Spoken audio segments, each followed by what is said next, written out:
Vocês vão para o culto infantil. Peço que as crianças estejam indo em nome de Jesus. Deus abençoe a vida das crianças, dos professores. Enquanto as crianças estão indo, feche teus olhos, vamos falar com Deus. Paizinho, ministra o nosso coração nessa hora.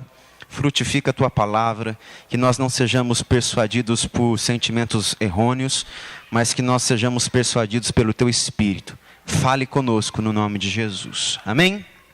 Vou usar aqui, Ti. Ok?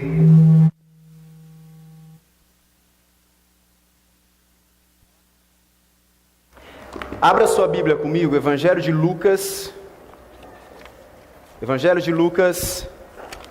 capítulo 7.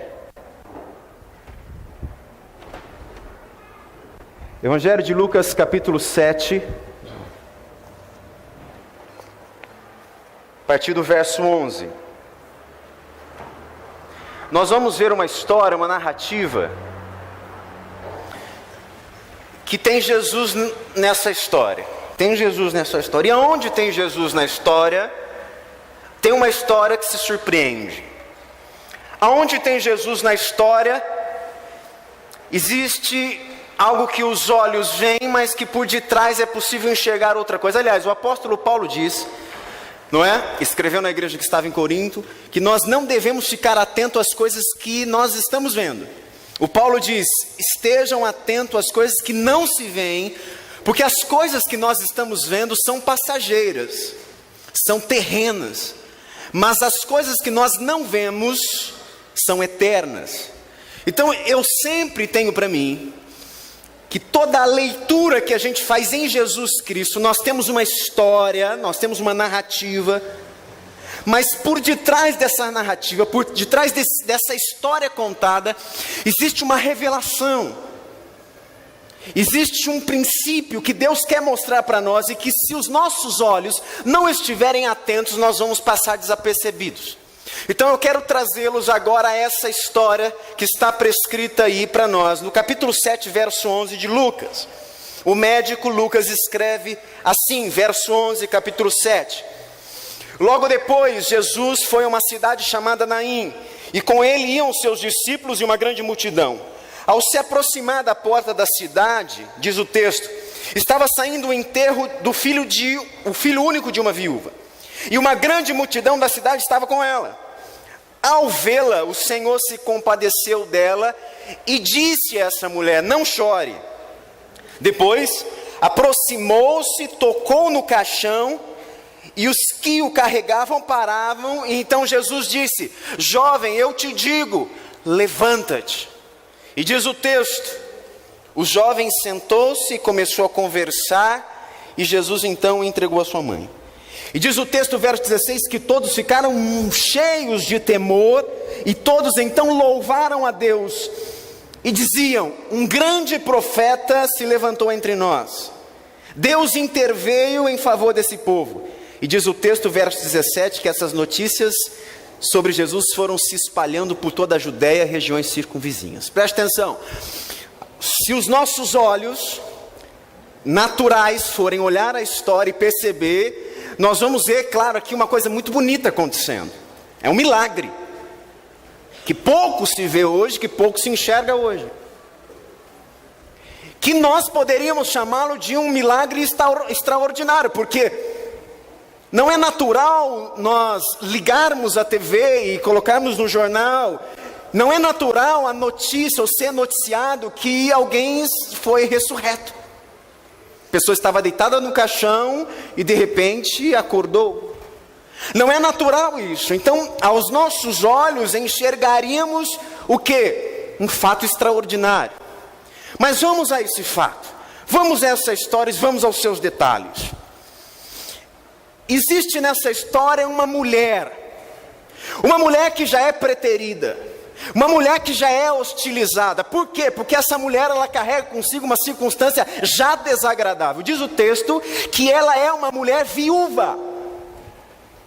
O fato dessa mulher ser viúva no seu contexto e na sua cultura já é algo muito doloroso para ela. Essa mulher é uma mulher solitária. Essa é uma mulher onde ela não tem um marido por ela, ou seja, existem muitas coisas que ela não pode fazer.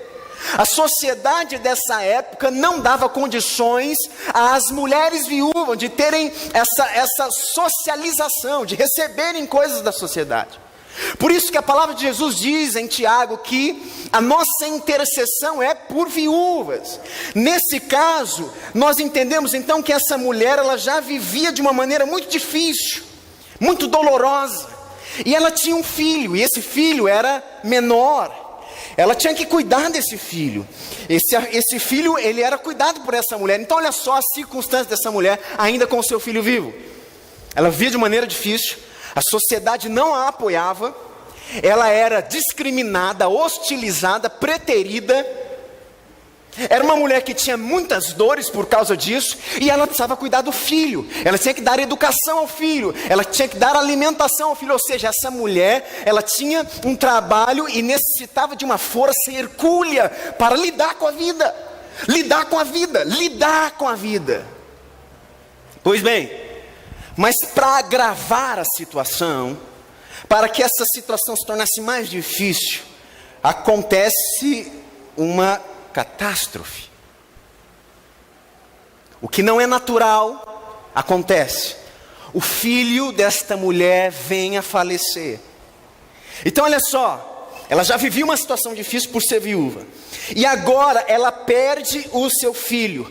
A sua integridade emocional, que já era toda fragilizada, agora ela é totalmente destruída. Essa mulher agora, preste atenção, ela se depara com um trauma que aos nossos olhos é um trauma irreparável. O natural é que os filhos enterrem os pais e não que os pais enterrem os filhos. Então olha só, ela está vivenciando essa dor de sepultar o seu filho, de viver o luto. A dor é grande. E vamos lá, essa mulher então se encontra com um grupo. A Bíblia diz que esse grupo está junto com essa mulher, levando o caixão numa marcha fúnebre, não é? Talvez rumo ao lugar onde ele vai ser sepultado. Talvez esse menino vai ser queimado fora da cidade. Então eles estão indo e eles estão caminhando com muita dor. O sinal é de luto, o sinal é de morte, é visível que há sofrimento. Olha só, ela está lá, andando, saindo da cidade. Do lado de lá, vem Jesus com outro grupo de pessoas, que ao contrário desse grupo, está feliz. Esse grupo está celebrando. Se nós formos retroceder à história, nós vamos perceber que Jesus curou o filho de um centurião. Jesus também fez uma cura para um homem, um soldado romano, um centurião. Jesus, ele provou a fé desse centurião, houve cura, houve restauração. Então Jesus vem com os seus em celebração, ele vem em alegria, eles vêm talvez dançando, talvez cantando, eles estão felizes, porque houve já uma celebração, houve um milagre, Jesus fez algo maravilhoso. Então olha só, de um lado, o sentido da morte, do luto, da dor, do sofrimento. Do outro, o sinal da festa, da alegria, do contentamento. E ambos os grupos vão se chocar. Ambos os grupos, eles vão se confrontar. Ambos os grupos vão se encontrar no mesmo caminho. Diz a história então, que vem a mulher com esse sentimento de dor e de perda e de luto, e vem Jesus com a sua celebração. E aí, quando eles se deparam, quando eles se aproximam, vocês estão visualizando aí a história?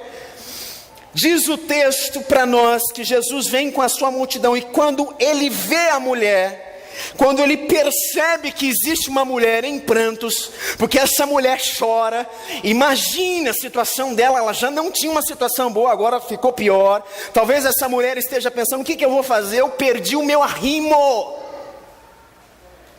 Ele era homem, o menino. Ela era a esperança dela. Estão entendendo? Esse menino era a esperança dela. Porque esse menino seria aquele que iria suprir as necessidades dessa mulher com relação àquela sociedade. Ela perde aquele que seria o seu futuro. E ela está chorando copiosamente. E aí Jesus então olha para ela, se compadece dela. E eu acredito o seguinte, que nesse momento Jesus vem com a multidão de festa e de celebração. E Jesus, eu acredito que ele faz um psiu. Ele pede para essas pessoas que estão talvez dizendo a ele palavras de elogio: muito bem, Jesus, que coisa maravilhosa, aquele menino curado, o filho do centurião, o senhor nem precisou ir até lá. Eles estão elogiando Jesus, eles estão louvando Jesus, mas Jesus nesse momento pede para o louvor daqueles homens pararem, porque ele está diante de choro.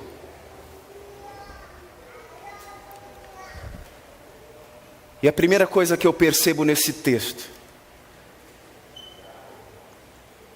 é que Jesus sempre vai parar diante de um choro sincero. Por muitas vezes Jesus até se abnegou de elogios. Por muitas vezes Jesus deixou de lado elogios.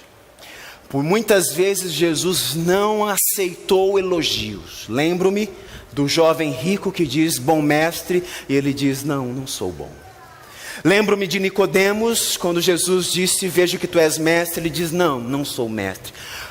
Por várias vezes Jesus se abnegou de elogios, mas eu vejo nas Escrituras que todas as vezes Jesus parou diante de choros sinceros, choros de dor, choros de sofrimento. E não diferente aqui, não diferente nesse texto, ele cerra com o elogio, ele cerra com a perspectiva do louvor daquele grupo, diz: para, porque existe alguém que está chorando. A palavra de Deus diz que há compaixão em Jesus.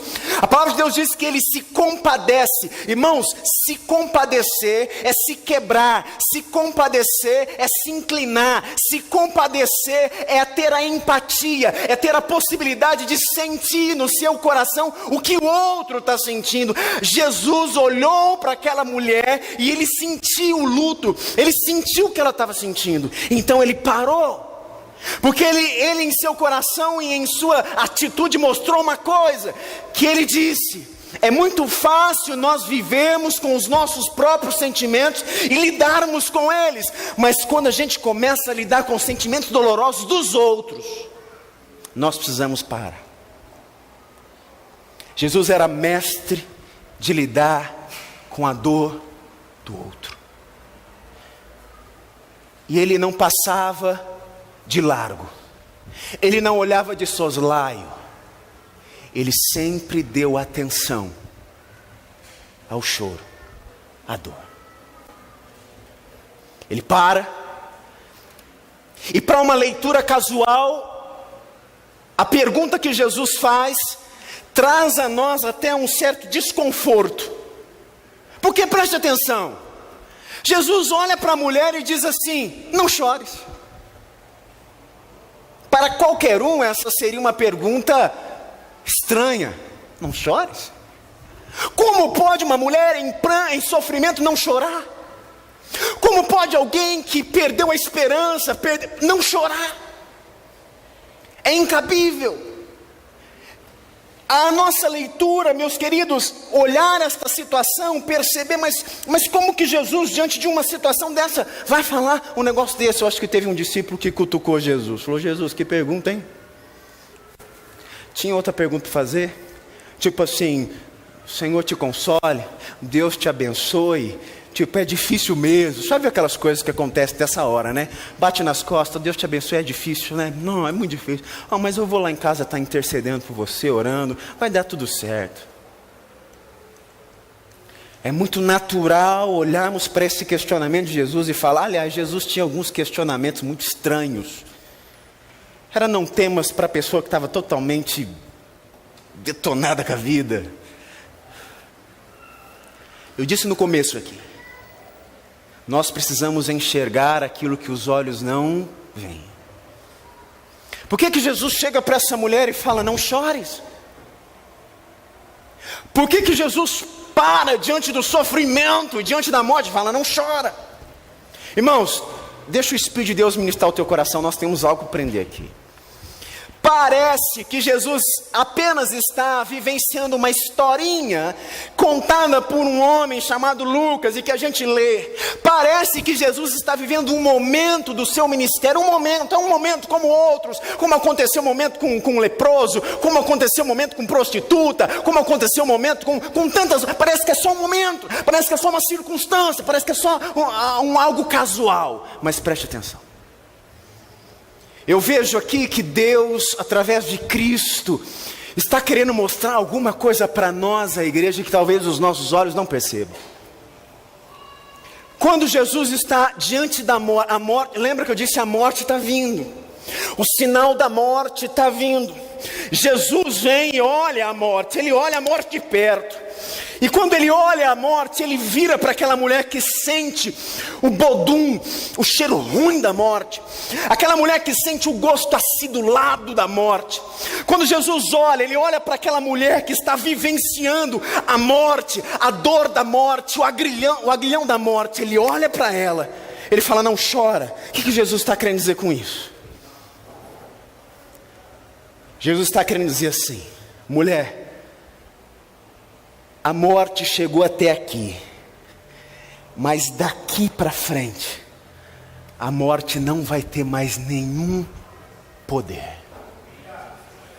Mulher, não chora, porque a morte, ela só conseguiu chegar até a mim, mas de mim, a morte não vai passar. Jesus não está apenas casualmente, historicamente, ou como muitos aí alegam, numa fábula religiosa, dizendo a respeito de alguém que foi curado, e que muitos cientistas querem comprovar. Não é isso, esqueça disso. Jesus está dizendo é o seguinte: pessoas que me ouvem nesse tempo e fora desse tempo, eu estou dizendo para vocês o seguinte: não chore, porque a morte acabou aqui. A morte não vai mais passar. Eu vou destruir a morte. Chegou a vida, só a vida. A morte não vai continuar, ela não vai ter caminho, a morte não vai ter crédito, a morte não vai ter força, a morte não vai ter vez. Ela chegou aqui e a morte vai parar aqui. Jesus diz: não chore, mulher. Sabe por que não chore? Porque a morte agora ela vai ser desfeita. Todo o sentido dela, toda a expectativa ruim que a morte pode criar no teu coração, ela vai ser desfeita. A morte chegou até aqui, mas para lá ela não vai. Irmão, sabe o que eu aprendi nesse texto? Nós temos que olhar para Jesus limpando os nossos olhos e as nossas lágrimas, crédulos, de que aconteça o que acontecer. Jesus parou a morte. E ele diz assim: chega. Ela não vai continuar. Qual que é o seu medo? Qual que é o seu medo? Será que os nossos sofrimentos, eles estão engendrados no sentido da morte? Será que os nossos maiores medos são produtos referenciados a aspectos mortais de vida? Qual é o nosso medo? O que nos faz temer?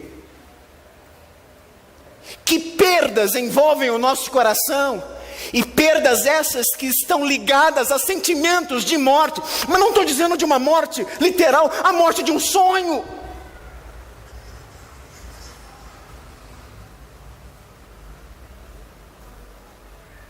A morte de algo que Deus plantou no nosso coração e que já fora apagada. A morte de alguma coisa. Sabe esse negócio que vem para nos angustiar? Eu estou dizendo do que a gente tem medo. Não chora. Ela não vai passar. É o medo da solidão.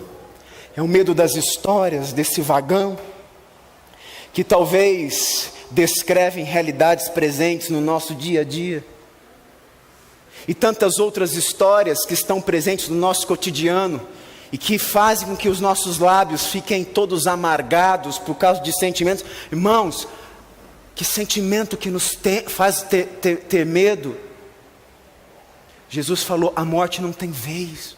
Jesus chegou e disse, a morte parou. Tanto que diz o texto, que Jesus faz o quê? Jesus chega e ele toca no caixão, e diz o texto que ele conversa com o menino. Ele fala, menino, ei, mortinho, agora você está vivinho. Levanta, menino. Aliás, para não ser tão contextual assim, vamos ler o texto que Jesus faz. Não, muita contextualização por uma história só, não é? Vamos lá, então Jesus chega para o menino e ele estava lá e diz, jovem, eu lhe digo, levanta. Parece simples, não parece? Jovem, levanta. Mas aqui, irmãos, preste atenção. Aprendo mais alguma coisa que Jesus nos ensina.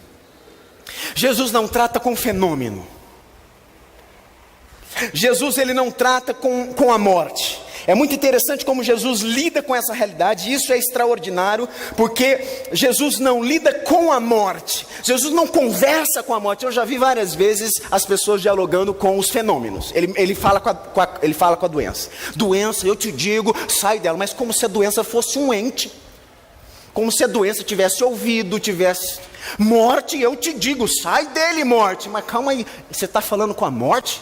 A morte não é um ente? Jesus, irmãos, é muito interessante que sempre Jesus lidou com seres humanos e nunca com fenômenos. Jesus chega para esse menino e fala, eu estou falando com você, menino, levanta, eu não quero saber de morte, a morte já era, eu não quero dialogar com fenômeno. Sabe por que o diabo odeia tanto Jesus? Porque o diabo, ele quer criar um monte de fenômeno religioso para enganar um monte de ser humano. E Jesus fala assim, eu não converso com fenômeno. Eu não converso com esse tipo de coisa. Lembra daquele homem que estava lá sepultado há dias? Irmão de Marta, de Maria, chamado Lázaro. Ele não chegou lá e falou assim, eu sei, morte, que você está aprisionando o meu amigo. Morte, eu sei que você está aí. Você agora morre. Não. Lázaro.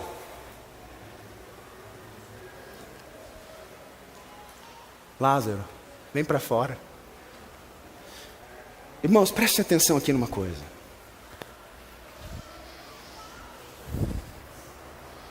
Eu acho que isso é uma artimanha do mal. Porque os fenômenos, eles tendem a nos enganar.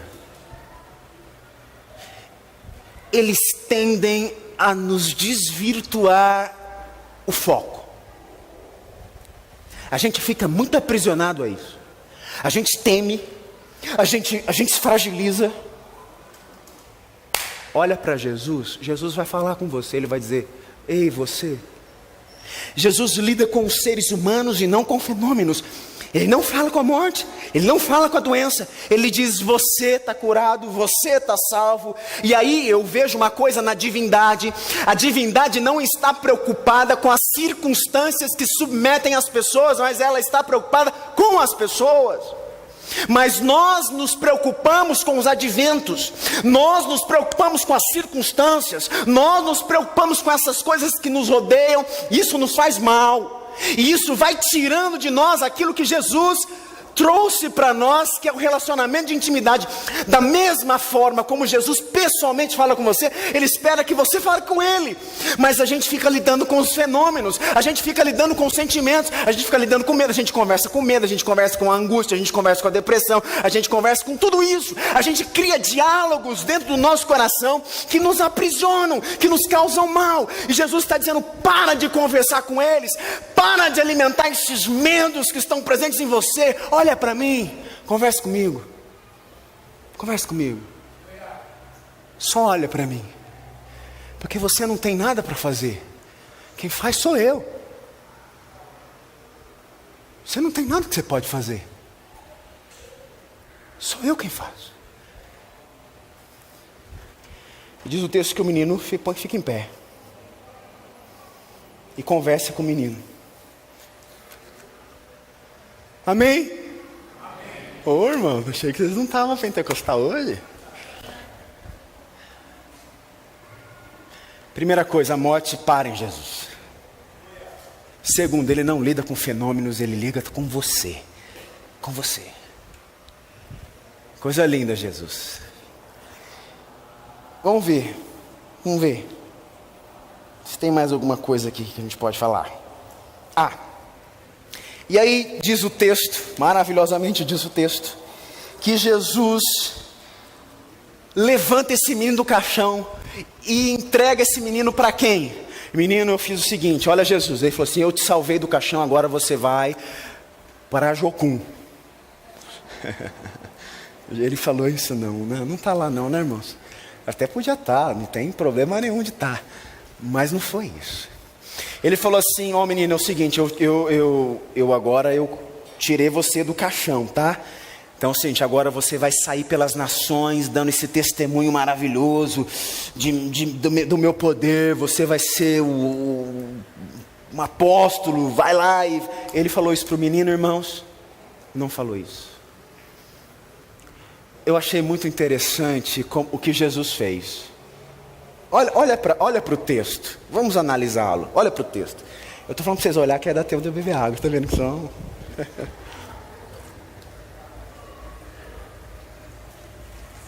Diz o texto que Jesus pega esse menino e entrega para a mãe. Irmãos, olha aqui. Se nós vivêssemos uma realidade dessa na nossa família, como já vivemos outras realidades miraculosas. Obrigado. O que viria à nossa mente, num primeiro momento? Você viu o que Deus fez na sua vida? Deus fez isso porque Ele tem um grande propósito, ou você vai ter que ser missionário, pregador, apóstolo, alguma coisa tem que ser. Você viu o milagre, você passou por aquele acidente, não sobrou nada. Deus tem um propósito grande para você. Irmãos, a maioria das vezes que nós nos deparamos com realidades assim, nós colocamos no nosso coração a perspectiva de que existe sempre alguma coisa grande. Deixa eu frustrar você. Vou te frustrar. Eu gosto de frustrar de vez em quando. De vez em sempre, né? Não é nada disso. Que propósito grande teria Deus de falar assim, menino, vai lá, continua vivendo com a sua mãe. É claro que a notícia se espalhou. Obviamente o texto diz que Jesus fora conhecido pela Judéia circunvizinha, não tem que. Mas para esse menino, vai lá, continua vivendo para essa mãe. Irmão, sabe o que eu aprendo? Que é errado a gente viver. Aliás, é errado a gente pensar que viver diante de algo que Deus fez é viver para uma realidade de um grande propósito. A gente tem que aprender que com Deus, o grande propósito já é viver. Se a gente aprender, preste atenção aqui que eu vou finalizar dentro dessa ideia. Se nós aprendermos que o fato de viver já é o grande propósito de Deus, não importa a ocorrência da nossa vida, viver o propósito de Deus pode ser natural. Por exemplo, voltar para a família. Voltar para a família é um grande propósito. O fato de você lidar com a sua vida e procurar na sua vida pode ser simplesmente no seu trabalho. Mas se ali o reino de Deus for representado por você, você não precisa estar no púlpito, você não precisa estar viajando de avião.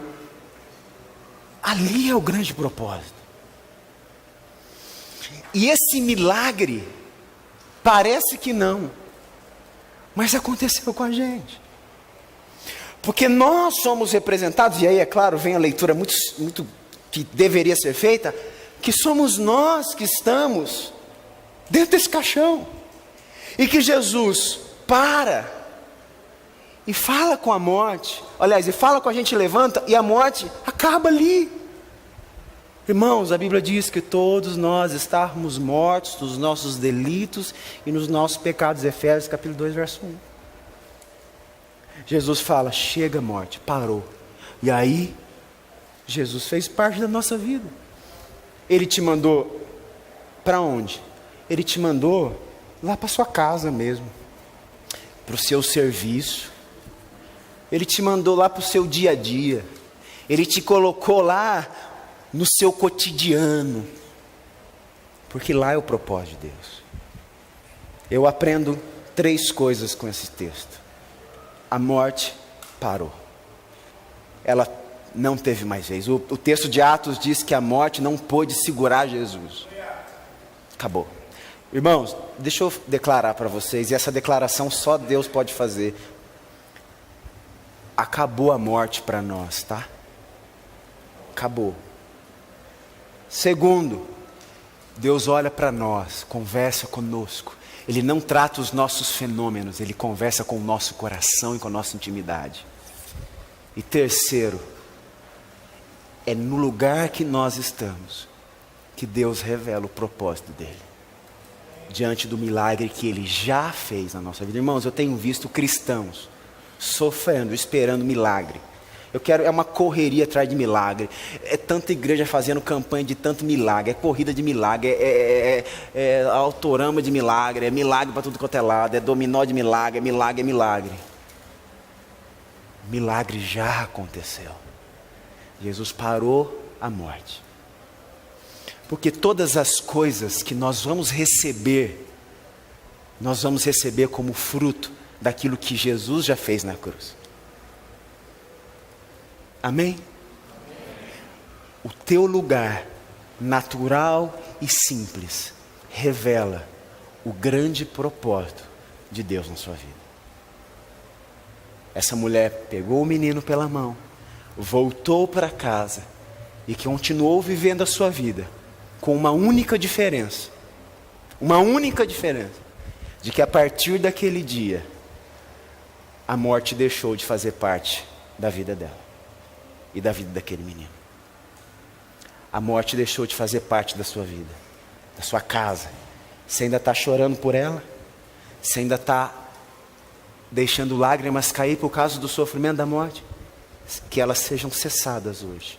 Jesus olha para você, Jesus fala com você, Jesus te ama, e Ele fala: levanta, que o lugar onde eu te coloquei, teu serviço, a tua família, lá é o lugar do propósito de Deus. Seja o sinal do reino ali. Que Deus te abençoe em nome de Jesus. E que revele em você todos os sinais da vida agora. Porque a morte já passou. Amém? Vamos ficar em pé e vamos orar ao Senhor. Eu gostaria de orar a Deus. Orar ao Senhor.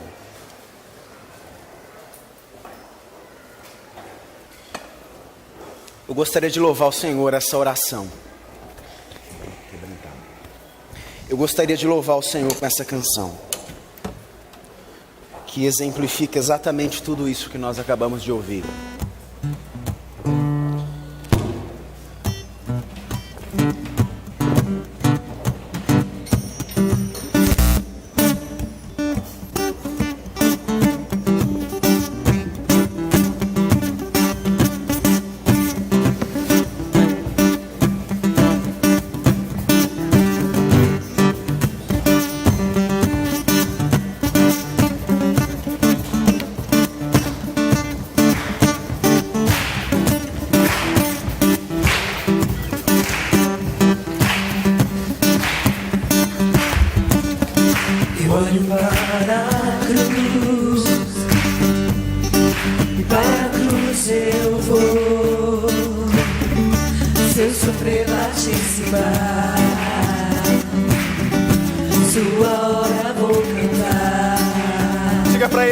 Diga pra ele, meu Salvador, é Jesus.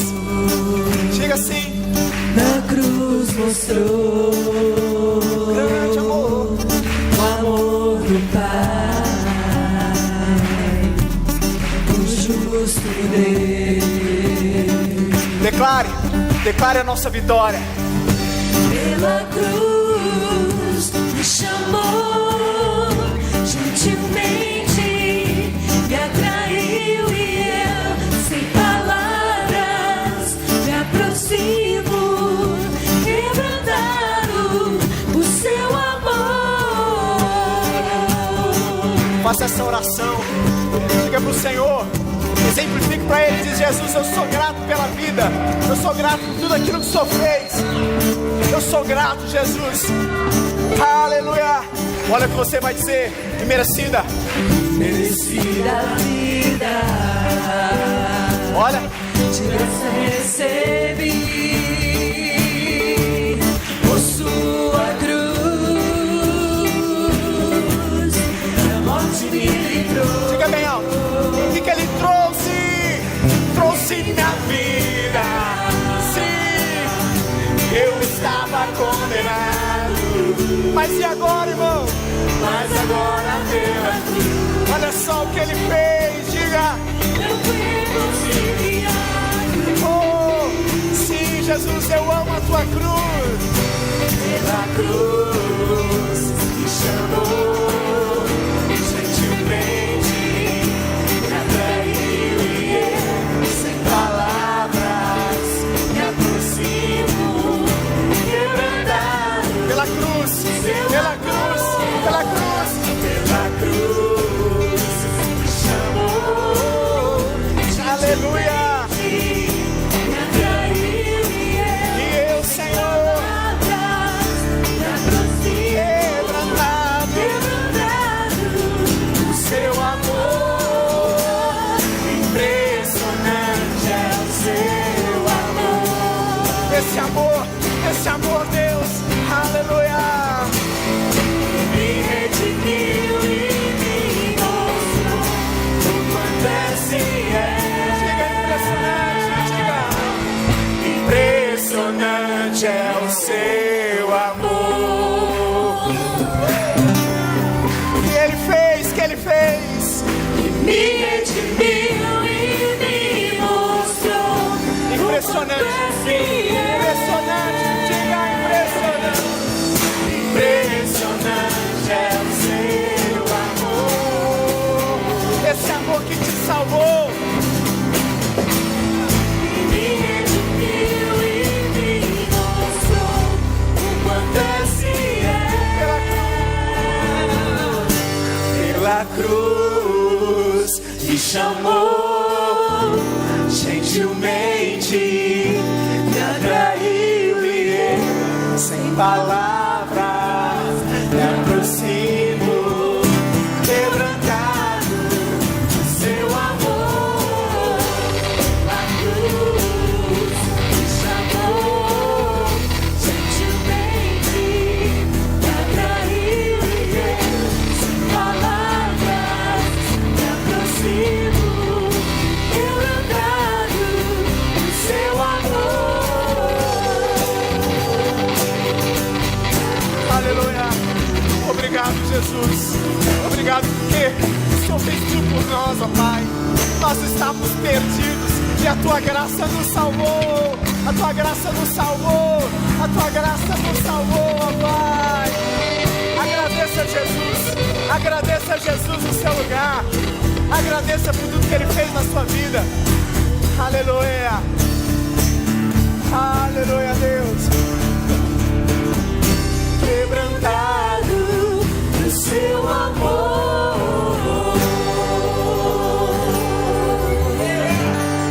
aleluia.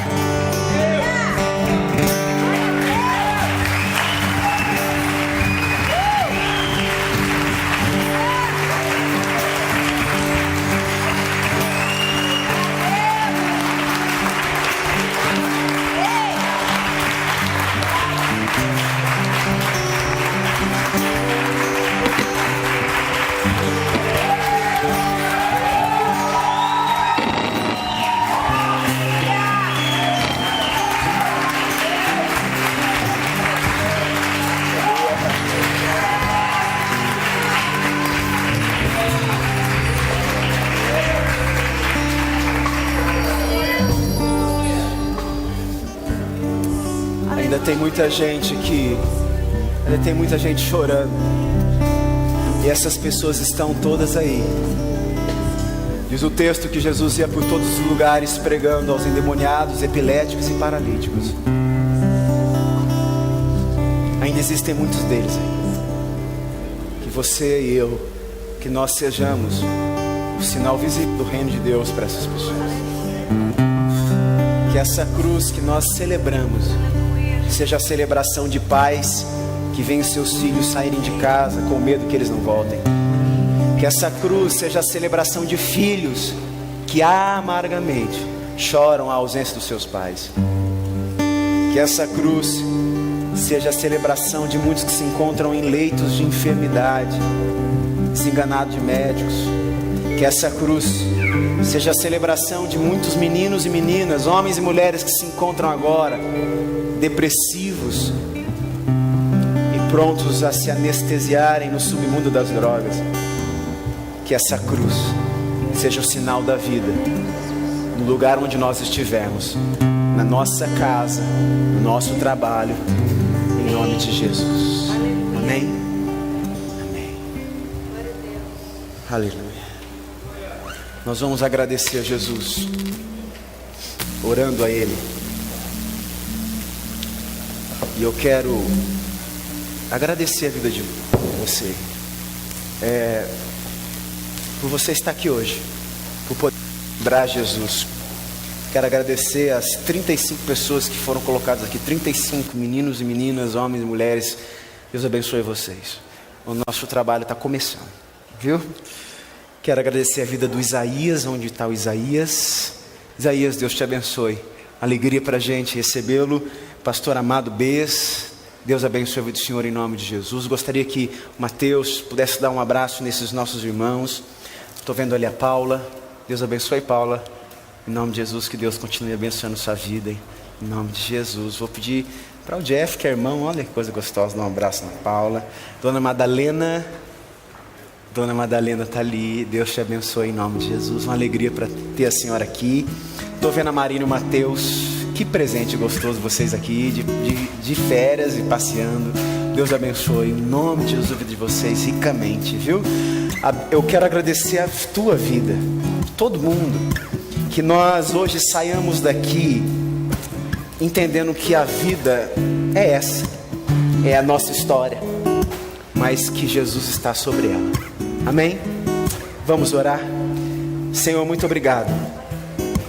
Que o Senhor continue sobre nós e por nós. Que a morte não ressuscite, mas que o Senhor seja sempre o sinal da nossa vida. Use a nossa vida. Eu desde já quero pedir, acompanhe-nos nessa semana, esse grupo, que muitas vidas possam ser impactadas, que nós possamos encontrar pessoas, histórias, e que essas histórias elas fiquem na cruz, e que uma nova história surja através desse momento. Use a tua igreja, use o teu povo para a glória do teu nome. Muito obrigado, Jesus. Que o amor de Deus, nosso Pai, que a graça de Cristo, que o dom e a consolação do Espírito esteja sobre nós hoje e sempre, em nome de Jesus. Amém. Amém? Eu quero fazer um convite à igreja para terça-feira estar aqui no nosso encontro, não é? Quero lembrar que a partir de fevereiro os cultos que são feitos na terça serão feitos na quarta-feira, tá? Nós vamos fazer a alteração desse culto, vai ser às quartas, ok? Outra coisa, quarta e quinta-feira às 8 horas, esse grupo vai estar fazendo um trabalho no lago, lá na Concha Acústica. Então, se você puder, vamos para lá. Você vai ajudar também, tá ali junto, vai ter panfletagem, evangelismo, etc, etc. Então, se você não fique assistindo a favorita, vai lá para casa, tá? Não tem mais a favorita, né? Já foi. Amém? Dê uma palavra de bênção. Quero lembrar da lista que você pode abençoar com algum mantimento ali, em nome de Jesus. Dê uma palavra bem gostosa para quem está do teu lado, em nome de Jesus. Deus abençoe aquele que nos visitam pela primeira vez. Deus te abençoe em nome de Jesus.